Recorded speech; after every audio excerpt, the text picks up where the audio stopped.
Another primetime game, this time against a team that you guys had some exciting matchups with last year. How excited are you guys for this matchup with the Ravens this week? It's really another opportunity. We seen over the weekend that we was the ones who won and the other three teams lost. So that put us in great position to, go against a divisional opponent and be able to capitalize off of the opportunity that we have ahead of us. So we know what we got to do to go in there to, become victorious and basically just go about it like that. Approach the week good and get ready.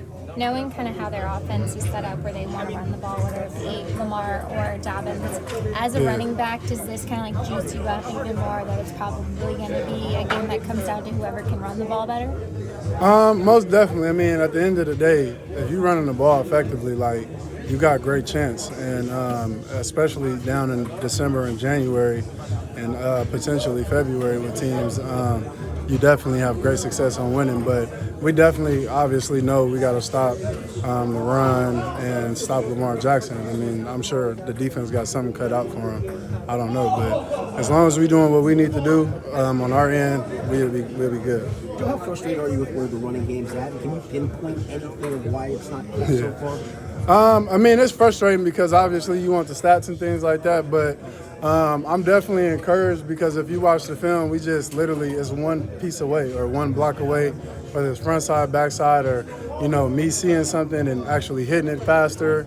Everything go hand in hand, but my third year, when I was here, I probably had like 200 yards, barely, in 8 games, and then all of a sudden I down there had like 1,000 over the back end. So, I mean, I'm not really worried about that, but, I mean, we definitely got room to improve, to get better, and, I look forward to, coming to work and doing that. How much do you have to tell yourself during a game and throughout the course of the season early on?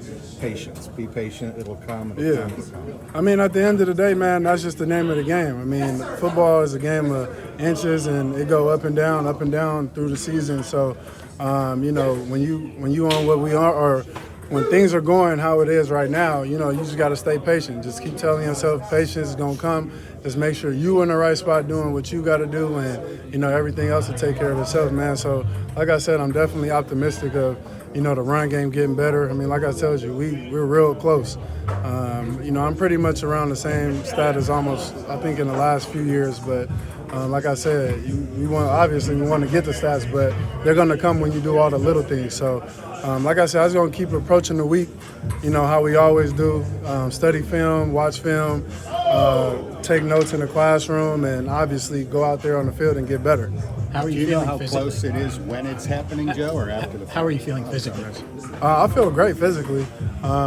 Everything's going well and coming out the games healthy. So, I probably dealt with an ankle issue early, like probably the first game and first 2 games. But I feel good right now, man. So just going to keep approaching it week by week, taking care of my body, doing the things off the field. And when we come in here, go to the training room, do all the things to, obviously be there come Sundays. Sorry.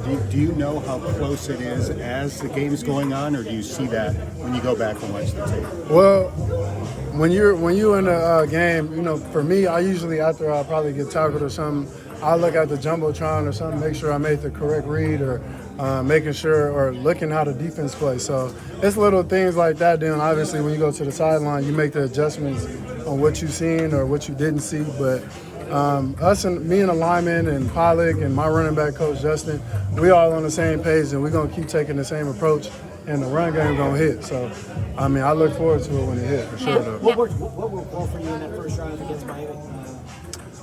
Really, I feel like we was just balanced all the way around. Offensive line was on point. Joey B was on point. The receivers was doing their things on the perimeter. So, like I said, it's just us clicking. We haven't even tapped into really our full potential and what we're going to be as an offense. So, obviously, like I told y'all, it's a long season. We're going to get better, and once we start gelling, people are going to see what it is for sure. It's You mentioned probably hard to gauge during training camp because you're not really operating how you guys would in a game. But are you seeing things from the offensive linemen that show you that you guys are that much better up front than you were last year? Yeah, for sure. I mean, them boys, they put in the work, and last week we even had a meeting. I called for a meeting with them to just see what they're thinking on certain runs, or what they think I should do on certain runs, and I feel like that'll definitely be beneficial down the road and taking that next step on coming together and building that chemistry on and off the field. And I think that's going to take us a long way, especially down the road. So I look forward to it. Was it just you in the starting five then? Nah, it was me and probably about like 10 others. So That kind of happened in 2018. Didn't the same thing happen? Or you kind of with the coach and shut down those guys? yeah, but like I said, it was really just mastering what we have to be as an offense and what we want to be on the offensive side, like running the ball. We want to be physical. We want to get out to the defenders and wear them down in the game, and obviously finish the game off pounding the rock. But we got guys on the perimeter that obviously we got the best tandem in the league with receivers, but we just got to keep on building, putting it together. I mean, we got Joe Burrow. We got a very unselfish offense, but we definitely look forward to putting up numbers and obviously winning games, which is most important. What came out of that meeting with the line? What did you learn from it? Like I said, they pretty much just building that chemistry and having them see what I'm seeing on certain blocks, or if they could just torque a guy a different way, or if they can just cut somebody out backside, or I could just hit this a little faster or hit backside. Like, it's just little things that we didn't see over the course of time. But I mean, like I said, man, I'm very optimistic. I mean, I haven't lost near confidence in the run game and what I'm capable of and what I know they're capable of. After last week getting the win, 2 weeks in a row, the rest of the conference now, 2-2 at the top. How much motivating is that going into Sunday Night Football? I mean, it's very motivating because everybody knows what's at stake. They know what's at stake, and so do we. But at the end of the day, we got to take initiative on our guys and coming to work, doing all the little things properly, correctly, on and off the field. And obviously, when we take the field come Sunday, we're going to know it's going to come down to who's going to be able to run the football, obviously, take care of the football, and who obviously had the most points at the end of the day. So I definitely have a lot of confidence in our guys. I'm going to do whatever I can to make sure that we're ready on our end and, may the best man win on Sunday.